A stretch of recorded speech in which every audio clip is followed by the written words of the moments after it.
The body of Tim Miller's daughter, Laura, is one of 4 that turned up in this League City field between 1983 and 1991. Why don't we want to solve this? This is a big deal here. It was kind of a Wild West. There was a lot of good old boys type stuff going on. I invented drive-by shootings in Dickinson, Texas. Yes, I fought Clyde Hedrick. Wrong place, wrong time, you know, run into the devil sometimes. Now we really have a reason for this to be called the damn killing fields.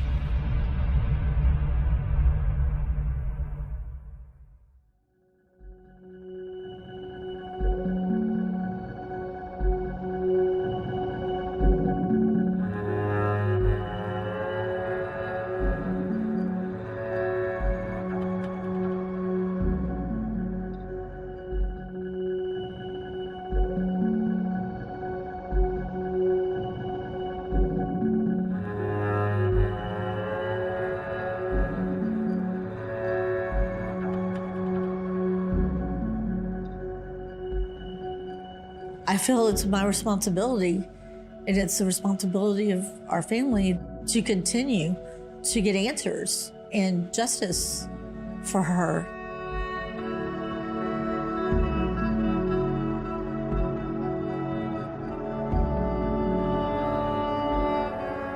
She was family. Somebody has to be her voice.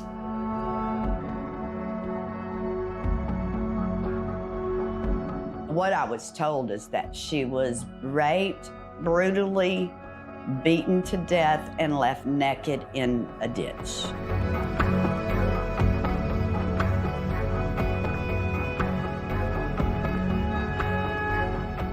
And very, very, very early on, right after Laura's body was found, Clyde's name was brought up.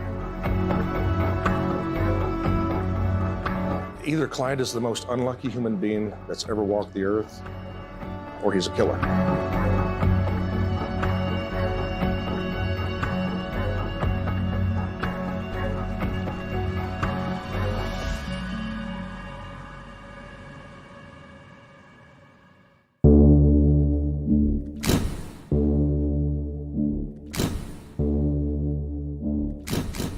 You're considered the prime suspect and have been for a long time in the murders of Laura Miller, Heide, Donna Prudhomme, and Audrey Cook. Yeah.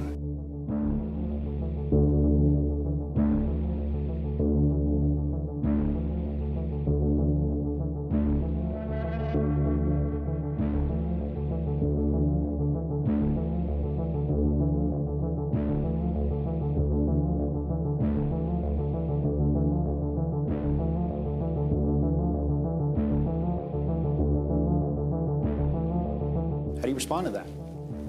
I didn't do it. I've already been doing this for 44 years. Tim Miller got in his head that I'm the one that killed his daughter because I was supposed to be living down the street from him. I didn't know then when I lived there. I was working all the time. So I've never met her, talked to her, never rode a bike with her, never smoked weed with her. That's all the things that he's got fit in his head.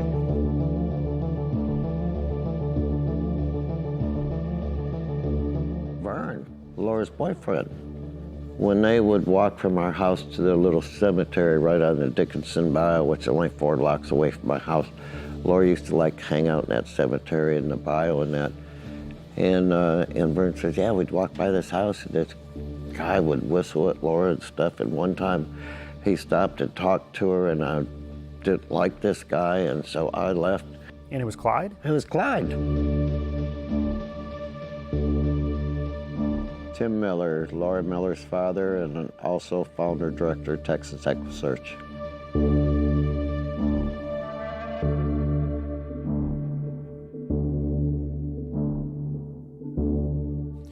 Well, it's not just in Tim's head. I mean, the FBI considers you a suspect. The Galveston County Sheriff's Office considers you as a suspect. The Galveston County District Attorney considers you a suspect. So it's not just in Tim Miller's head. But he's got most of them thinking. He's got a lot of people public out there convinced. You did live a couple of doors down from the Millers. Supposedly, I mean, I don't know for sure. He said I did.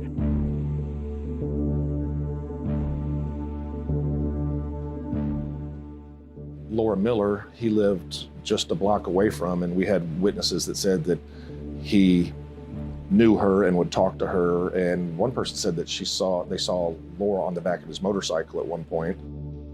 My name is Richard Renison. I'm a retired special agent with the FBI.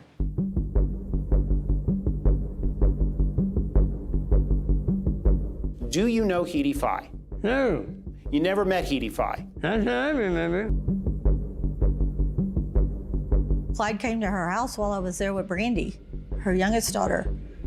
And I remember grabbing Brandy and going to the back room when this guy came over, because I just had that creepy vibe from him. He had this stringy blonde hair, and I don't know why I remember, like, his fingernails were dirty. I'm Nina Yeager, and I'm Heide's niece, the first victim of the killing fields in Lake City, Texas.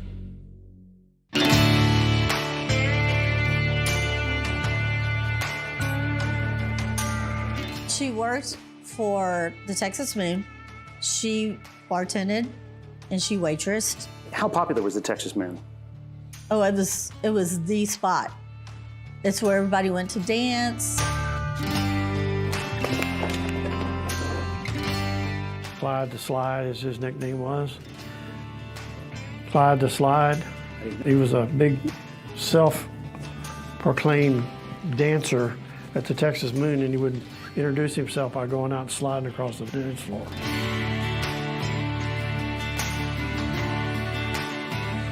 Lieutenant Tommy Hansen, Galveston County Sheriff's Office, Major Crimes Unit, Cold Case Investigations. Clyde was a good-looking guy. He was fit. He was pretty buff. And self-described one of the best dancers out there. And I think he actually did win some dance contests. So as often as he frequented the place, he would have had to know her. And there was one witness who said that they saw Heide in the car with Clyde at one point. She lived at the time just a few blocks away from there. I mean, maybe 8 or 9 blocks from the Texas Moon. And I remember I was there with Brandy, Heide's baby, and she was only probably about 3.5 years old. And we were at Heide's house, and he came over. They smoked a joint on the porch, but I took the baby to the inside, and we just stayed inside because I just wanted him to leave. And I told the police that. I actually picked his photo out, a binder of people. And I said, that guy came to her house. I didn't even know who he was at the time, but I know I picked his black and white photo out.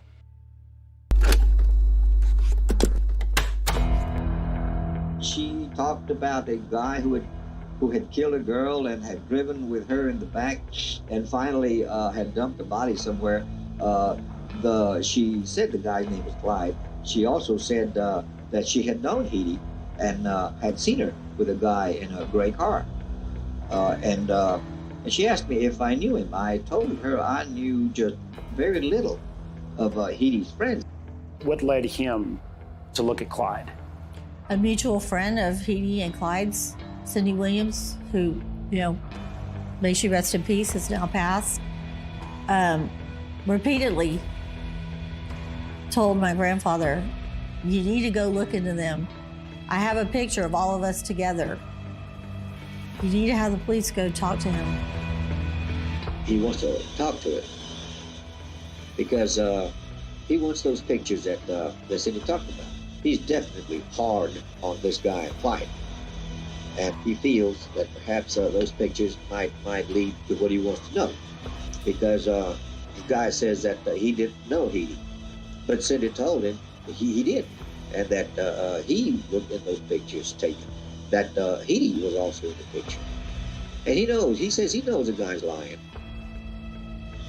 he told us about his opinion of this Clyde and how he knows the guy's lying when he talks to him. He had a book and he showed us some photos of the Clyde when the guy was in prison and now. He seems to think there is a connection and he's trying to find it. I spent a lot of time listening to the tapes. I spent a lot of time reading through the notes. I spent a lot of time connecting dots, and I feel like I've gone to the authorities and I get such a small amount of their time to listen to me because I don't feel like they think I'm credible because I was so young.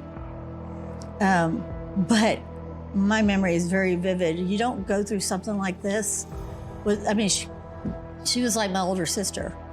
So you don't go through something like that with someone that was so close to you and not remember details. He still maintains that the same person committed all these crimes, and he will stay on it until there is no more. He said it may be a month, a year, or longer, but he'll be on it until he finds out. But right now, he's convinced that it was Clyde, the way he talked.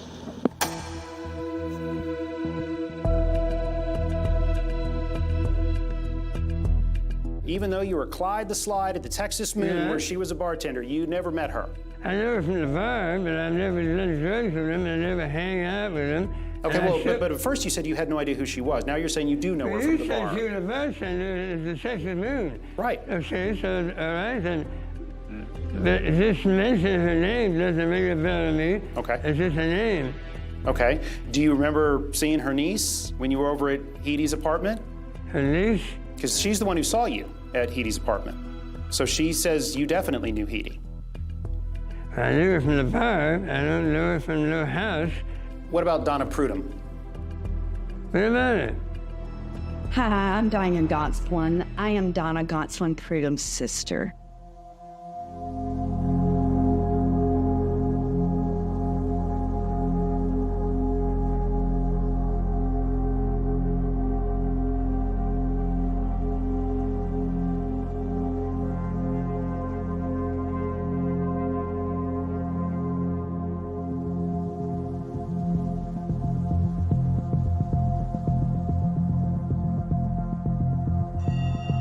I saw a picture of what Clyde used to look like. And I can tell you exactly what came out of my mouth. Oh, that's Donna. Because he was a good-looking man. You know, he was a nice-looking man. And you know, he was known to be a dancer and a suave and debonair and other things. So I could see that. I had sent it to his wife, but I didn't know if she was ever had sent Clyde's picture. The picture to Brad's wife. And then I asked him if he had ever seen the picture of Clyde. He says, who's Clyde? Because he stayed out of it too. He knew his mother didn't abandon him. And he said, that's all I need to know. I can go on with my life now. I send him the picture,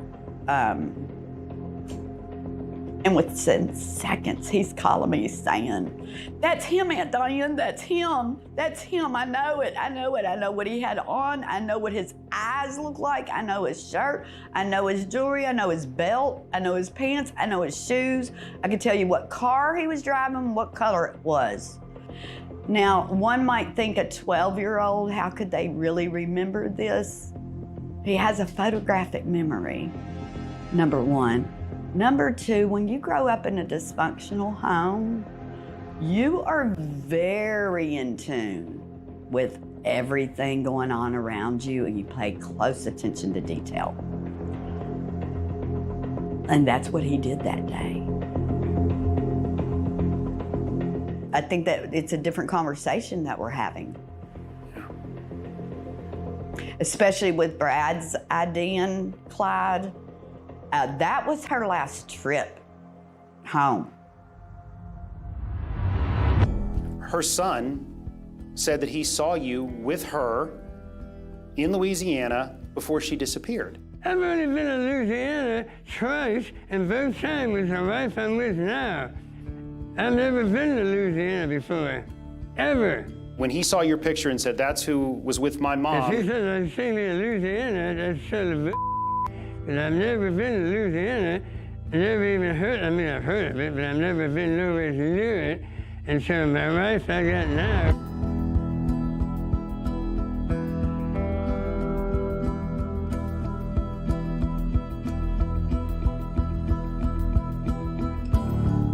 Donna Gonsolin was in the same circles as everybody else.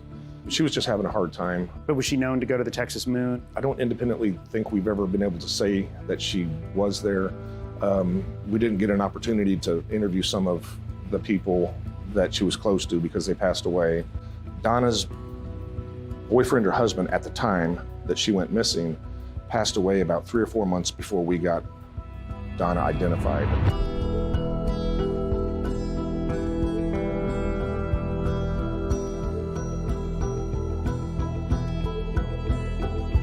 Well, Clyde, you know, he's had a pretty extensive criminal history for lots of different things. Thefts, weapons, drugs, alcohol, aggravated robbery. He's been handled for a bunch of stuff. Texas, Florida. He had a massive ego, everything that we learned about him.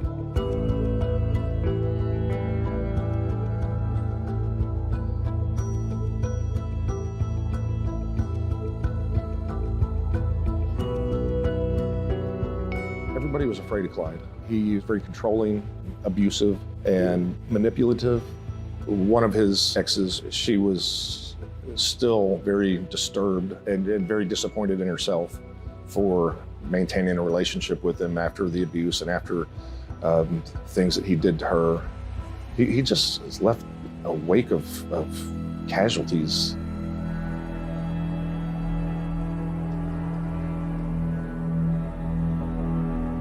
It felt like it wasn't a matter if something was going to happen to our lives. It was more like a matter of when. When was it going to happen?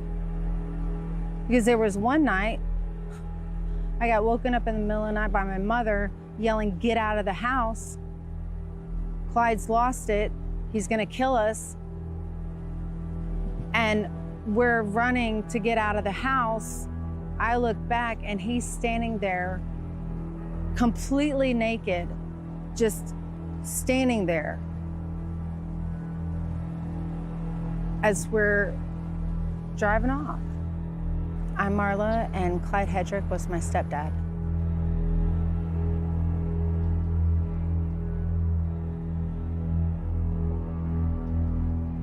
It's very manipulative and calculated.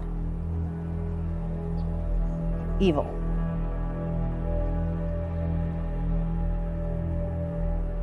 She said, oh yeah, he's trying to look at me, he's trying to have sex with me.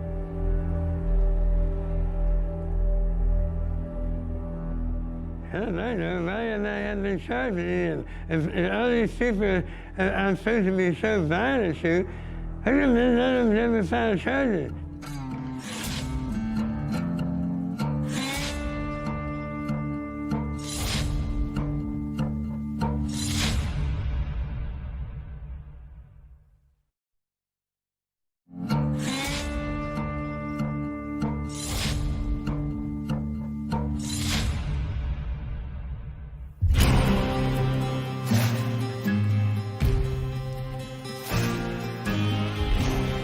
How did his name come up in these other murders? He had some, it was determined he had some connections to some people that may have been connected to some of those girls. And they had developed him as a pretty good suspect. And when this case happened, it kind of helped support that this is what the personality that we're dealing with. We've learned through the investigations on Ellen's case and stuff, and comments that Clyde had made to other people that, do I have any doubt in my mind that he's potentially suitable for several of those girls? Absolutely, absolutely. I have no second qualms about that. All of them, I can't. I'm not going to go there.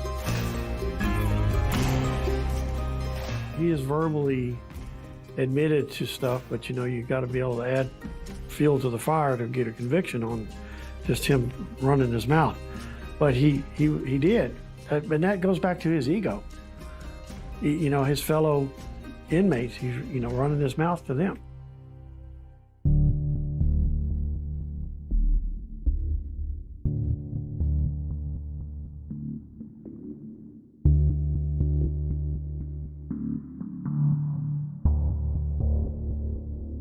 Apparently, this episode happened in a communal area in jail. So there were 3 people that overheard this conversation, or Clyde giving this rant. So we had multiple people. Some were just not credible. My name is Kevin Petroff. I'm a former assistant district attorney at the Galveston County District Attorney's Office. Texas law is very suspicious of jailhouse informants, or as they're commonly known, jailhouse snitches. Basically, you cannot make a case based on that. You have to have to have enough corroborative evidence to show that the person charged was actually involved in the murder. One of the things that we do in preparing for trial is we've got to give notice to the defense of just every bad thing we've ever heard about someone. Most of the time, that doesn't come in trial, that's not relevant, but it's something that puts the defense on notice. We did not have, and still don't have, corroborative evidence to support that jailhouse informant story of Clyde in any way being involved in Laura Miller's death. I've never admitted any of this, and I've denied everything, and I'm going to go to jail. And so some young kid that I've never seen before, I'm going to confess all my sins to this young kid. It was just a young kid that was at my trial that said I supposedly told her that I kidnapped Laura Miller, and I had sex with her, and I saw I never said nothing like that. Clyde was clearly the strongest suspect. And I remember we had a whiteboard with all these names on them. And slowly they would be crossed off, ruled out one way or another, and we could never rule out Clyde. Never rule him out. I certainly can't say definitively that he did it, but I can't, at this point, I can't see who else would have done it. But there's a piece missing before I'm comfortable saying it is definitely Clyde. And I can't say that it is definitely Clyde at this point, but I'm a long ways from ruling him out. He's the most likely suspect, in my opinion.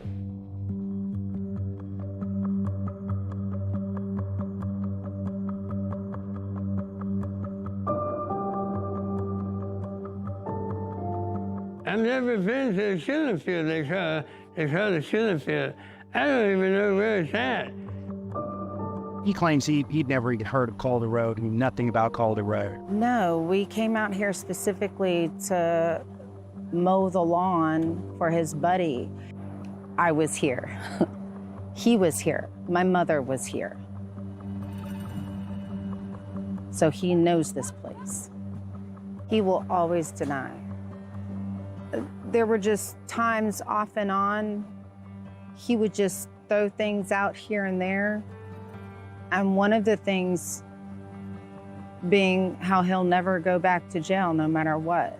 What is it about Clyde Hedrick that is so special that dozens of people in multiple law enforcement agencies on the state, local, and federal level want to conspire to make you a suspect? Why are you that special? I don't know. I know two people, Tim Miller, he's just doing it for money, and then my ex-wife got it all started because I divorced her. She spent 3 years begging me to come back. I refused to do it. And she made a statement that if I can't have it, nobody can. But that's one comment. That doesn't explain why, after 4 decades, police in the FBI and the DA's office will not remove your name as a suspect. That one comment from an ex-wife doesn't explain 4 decades of suspicion that will not go away. Now they're like a dog with a bone. Now they got it. They ain't gonna let go of it. 2, 3 years go by. They got new detectives, new ideas, new technology, and they start all over again. They interview me again. Cameras. Wanting to see if my story is still the same as it was 2 years ago. There's nothing they can take to the DA. They keep interviewing me, same old same people each time. This person said, this person said. They got all these people. I've seen them. If they had all that, I'd be in prison for that.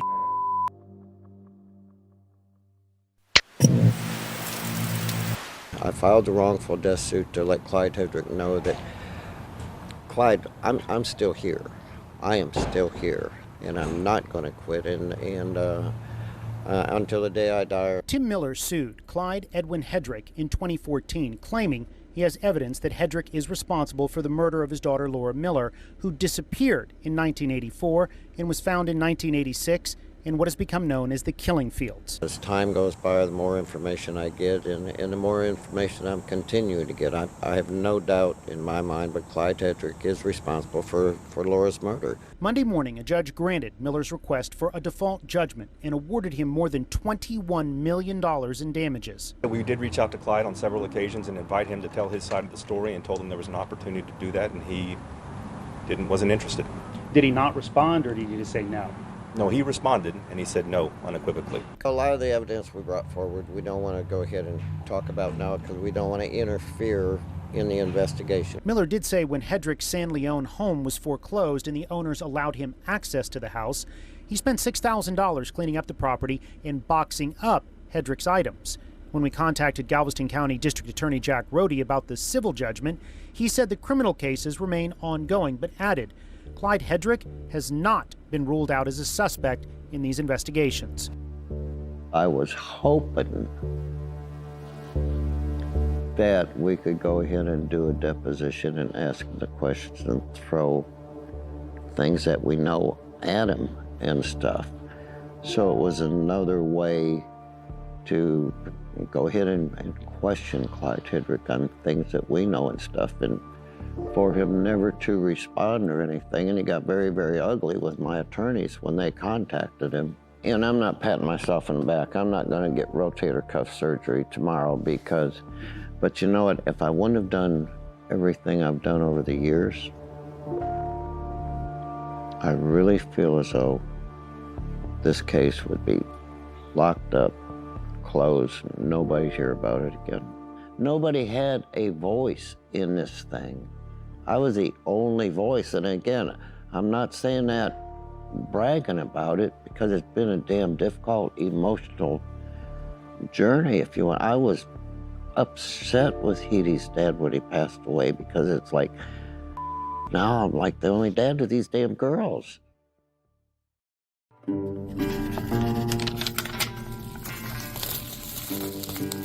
I find it hard to believe that anyone has actually thoroughly gone through all the things that Tim and I have together.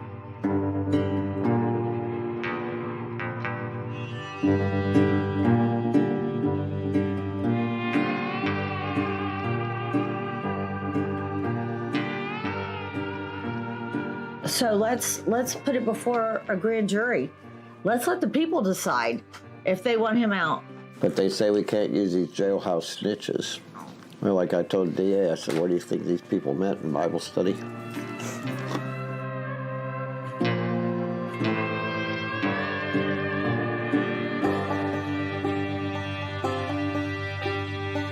This family out of Seabrook called me one night and said, Mr. Miller, can we please talk to you? And we don't want to bring up bad stuff, but how did you handle your daughter being missing? Because our 14-year-old daughter is missing.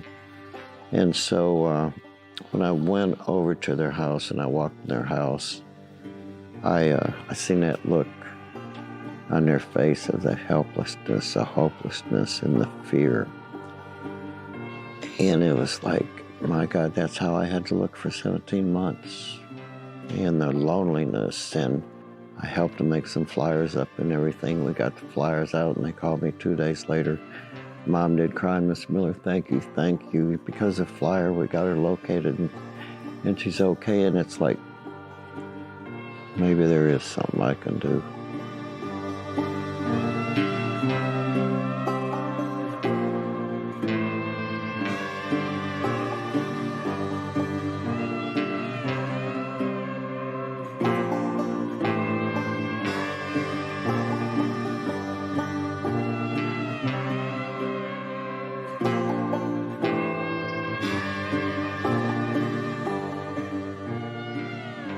say this all the time. I choked up a little bit. I didn't choose EquuSearch, it chose me. Yeah, it chose me.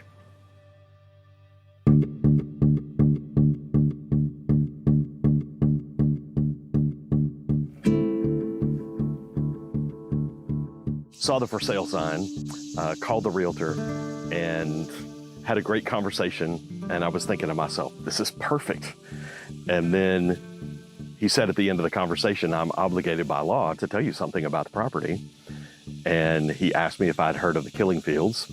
And I stopped and I said, so are you saying that these are close to the killing fields? He said, no, I'm telling you, these are the killing fields.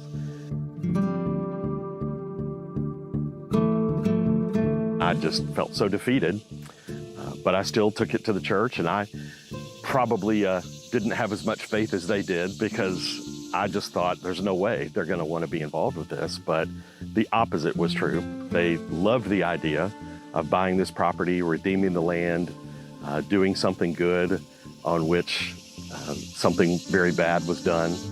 My name is Dr. Brett Dutton. I'm the senior pastor of Magnolia Creek Baptist Church.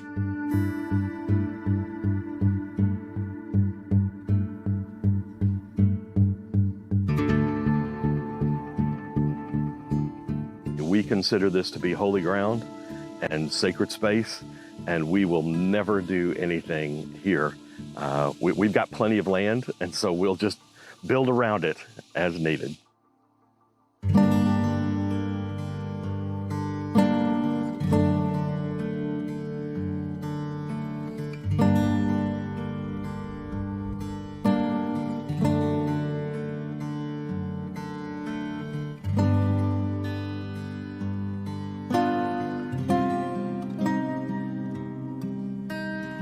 They deserve that attention. They deserve that love. They deserve to know that people care and still care and will always care.